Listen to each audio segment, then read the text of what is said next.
Good afternoon, everyone. This is Ali Pahota, and I am going to discuss the topic of um, human dignity. Human dignity. The mercurial concept of human dignity features in ethical, legal, and political discourse as a foundation commitment to human value or human status. The normative implications of the concept are also contested, and there are two partially or even wholly different deontic conceptions of human dignity implying virtue-based obligations on the hand and justice-based rights and principles on the other. Added to this, the different practical and philosophical presuppositions of law, ethics, and politics means that definitive um, adjudication between different meaning is frustrated by disciplinary incommensurabilities. What follows in analysis of human dignities uses in law, ethics, and politics, and a critical description of the functions and tensions generated by human dignity within these fields. Crucial conceptual and methodological questions arise from the outset regarding whether human dignity can be reconstructed as one concept or must be treated as several concepts. It is argued here that a focal concept of human dignity can be reconstructed and that this concept provides the most illuminating perspective from which to view human dignity range of conceptions and uses. In our introduction, there are a number of competing uh, conceptions of human dignity taking their meaning from the cosmological, anthropological, or political context in which human dignity is used. Human dignity can be denote the special elevation of the human species, the special potentially associated with the rational humanity, or the basic entailments of each individual. There are by extensions dramatically different normative uses to which the concept can be put. It is connected variously to ideas sanctity, autonomy, personhood, flourishing, and self-respect. And human dignity produces at different times strictly provisions and empowerment of the individual. It can also potentially be used to express the core commitments of liberal political philosophy as well as precisely those duly based obligation to self and others that communitarian philosophers consider to be systematically neglected by political or by liberal political philosophy. As a consequence of this antagonistic current of thoughts, philosophical analysis of human dignity cannot be separated from wider debates in moral, political, and legal philosophy.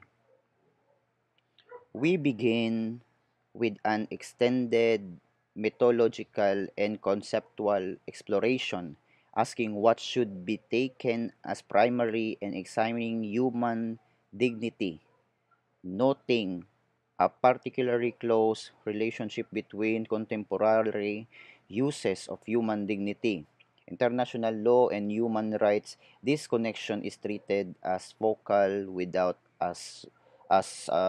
assuming that is mm, that is definitive of the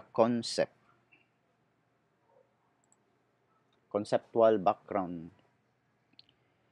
The use of human dignity is public international law is a maker from understanding the moral, legal, and political discourse of human dignity. A characteristic expression is found in the preamble of International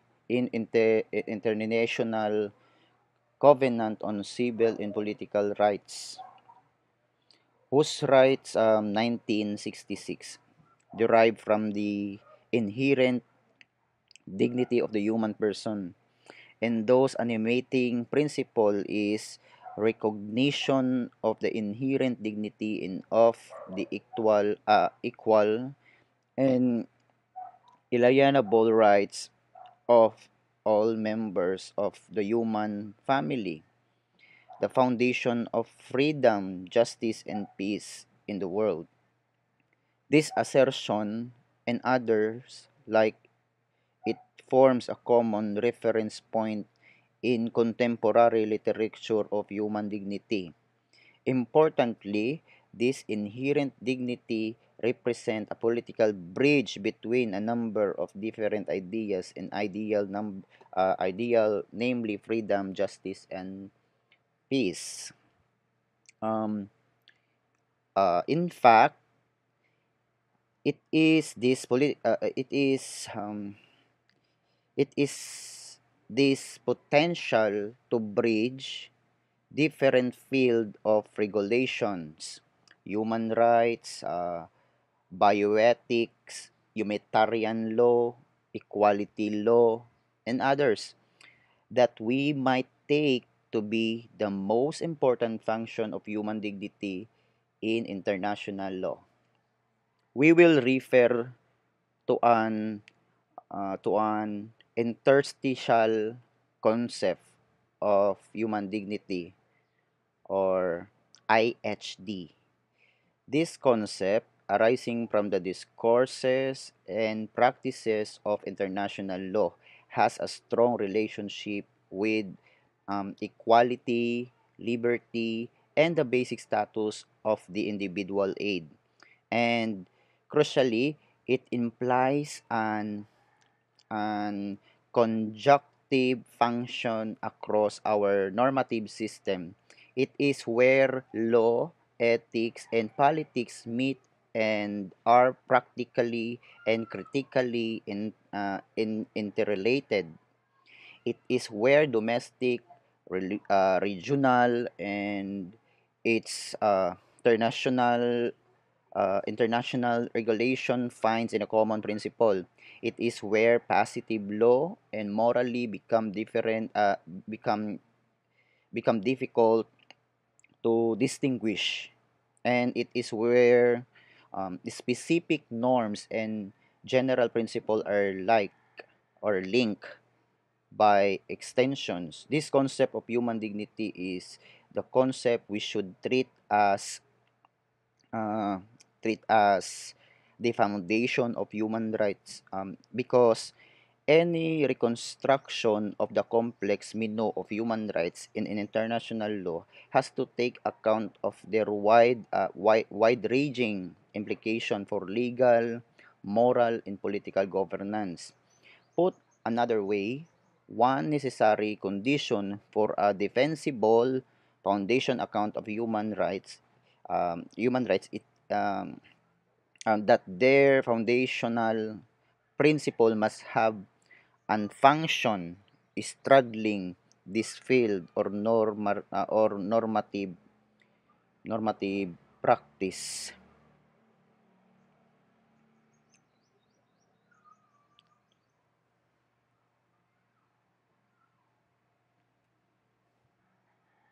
Freedoms of human dignity, law, ethics, and politics.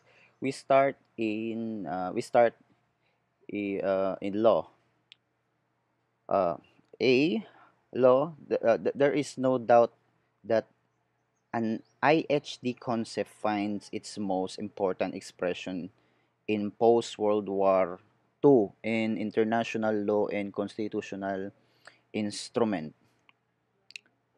As such as the nature and function of human dignity in law, we could assume to be clear and well documented.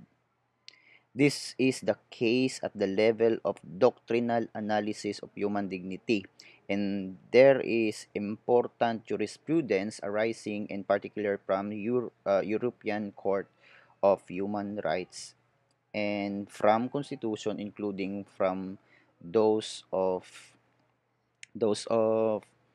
Germany, South Africa, and Hungary. The nature and content of international law can partially explain such tensions. The prominent place of human dignity in international human rights instrument as the foundation of those rights has given human dignity innumerable symbolic and heuristic significance. The foundational significance of human international human rights law to the international legal system as the whole. Where there are tension between different field of international law or emerging practices in international law, human dignity is an important tool for focusing on the normative forces at work. In particular, the significance of the individual as transcending the boundaries of state authority and as justifying state authority. It is fair to say that at this level, human dignity is an enormous symbolic importance through human dignity. Um, Dignity. All right, that's it. And the second one is okay. Let me add the human dignity meaning in law. In some, international law is a source of much of our thinking about human dignity, and in particular, it gives credence to the idea of an IHD concept that can link different field of legislation and different jurisdiction. At the same time, international and domestic legal institutions exercise a conditioning force on the discourse of human dignity. The implications of this are twofold. First, as argued by James Griffin, human dignity act as the foundation of human rights and gives rise to a large range of rights related to personhood and agency. Nevertheless, the related to the personhood and agency. Okay, and uh, I forgot some meaning of human dignity related to law, and we move forward to ethics. The second is ethics. uh, Ethics, the number one in general, those concerned with philosophical anthropology form a point of departure from reflection on ethics. For example, animal ethics concern some explicitly but always at least implicitly questions about the value of human beings in contrast to non-human animals. Mhm. And the second one is philosophical anthropology. Okay. Uh, at the same time, some views of significance of humanity may deny one of these features, as this will affect the content and normative views of such a view of the significance of humanity considerably. In this respect, Attempts to the reconstruction non-Western tradition view of dignity should be especially sensitive not only to distinctions between status, values, and principles, but particularly to to the to the to the formal as well as um, substantive specification of significance of humanity in this tradition. The third one is tension, the mixture of concern and foresee different background assumption in terms of cosmology and anthropology, different assumption in terms or normative functioning of human dignity as statue. Principle and value gives rise to an expansive field of inquiry, even if we were to consider how the IHD may or may not be present in ethical account of human dignity. This would have the encompass the two substantial field of normative ethics and applied ethics and would require careful analysis on how and why further links between politics, either law or issues. For present purposes, we narrow our concern to applied ethics. Applied ethics can be understood by reference to ethical problems that arise from concrete practices. These practices emerge or have their existence society and such require attention by politics and law, not only by philosophical ethics. What we typically see is that the ethical issue is addressed in terms of norms or principle accepted in the practice, and that that politics or law let this happen and regulate only in their own terms, quite independence of an explicit assessment in terms of IHD, let alone in terms of a coherent integration of philosophical ethics, politics, law, empirical knowledge, and practical constraints. All right. Okay. Dignity. Uh, dignity is a lot of definition, but dignity has different usages and different applied ethical practices, and it has none. For example, uh, in the life sciences, dignity is used to legitimize a patient's right to informed consent, to set constraints on her choices. Further, it is used to constrain her choice options, such as deciding when to die. It is also used to characterize the way a patient deals with adapts to his condition, the way a patient is treated, and to emphasize effect of his condition, or emphasize the value a respect himself, like that. Dignity is the central term in assessing technological development for their application to human life, or human dignity, ganun lang. And the last one is politics. All right, we know already politics.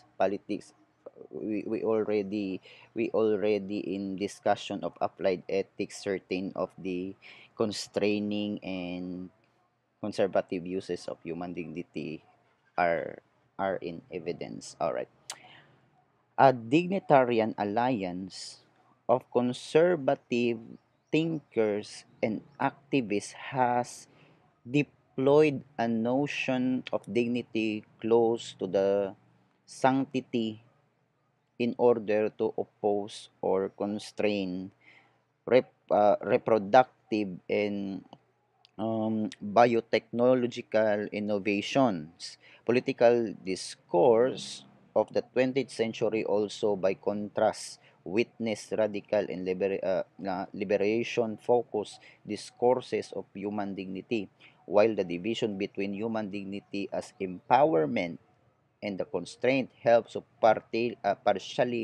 partially map this contrast. This section draws a more general divide between power focused conceptions of politics as mm,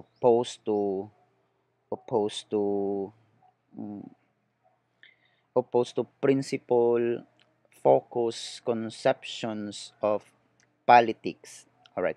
Principal accounts can it turns be divided between those who make ethics central to politics and those who might accommodate other interstitial principle like justice or the rule of law. Um, um, in contrast to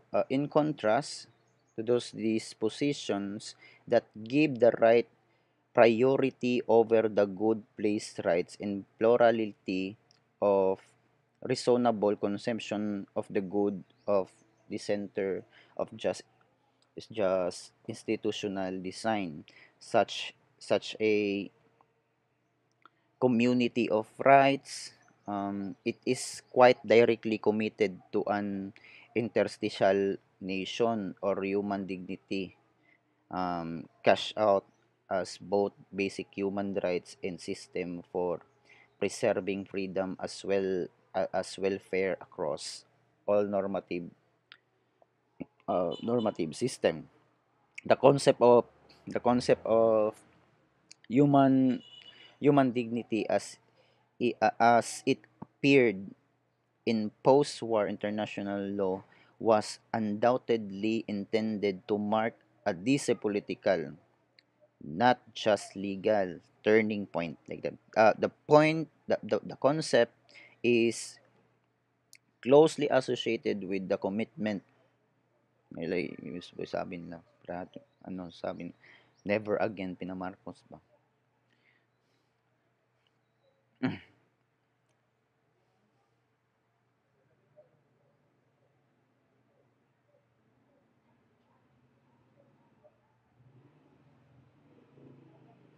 Okay, okay. Sorry. Um, yung sinasabi nila na tulad ng sinasabi nila na never again daw ni Marcos. Okay. That never again should there be um, atrocities of the kind in the Second World War. And we would see human dignity as uh, predominantly political idea focused on the impermissibility of widespread and systematic attacks on civilian population and the extension fundamental limitations on state sovereignty. In this sense, there is credibility to interstitial reading of human dignity that links international law, politics, and morality, and supporting a more individual focus, less states focus accounts of international relations. This in turns strengthens a link between human dignity and moral and institutional cosmopolitanism, given that the value of individuals transcends states' boundaries. And the last one is the next slide. Okay, hapit na pala tamaman. In conclusion, uh, The foregoing analysis stress the problem of using human dignity in philosophical and ethical thought.